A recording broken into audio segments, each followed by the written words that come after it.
Welcome to Guide Guru. We hope this video helps. You start by confirming your iPhone runs iOS 11 or later, and camera access is enabled. This is required so the phone detects QR codes automatically. Next, unlock the phone and open the camera app. Use the rear camera for best focus.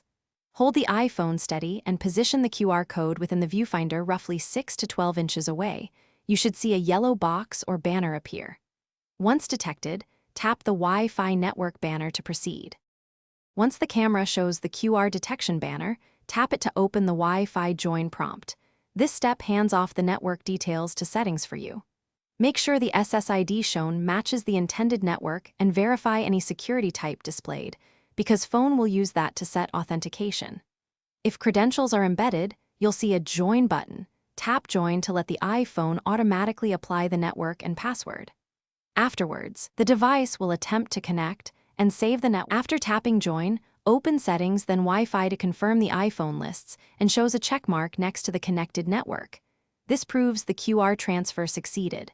If it did not connect, make sure the QR code encodes the correct SSID and password.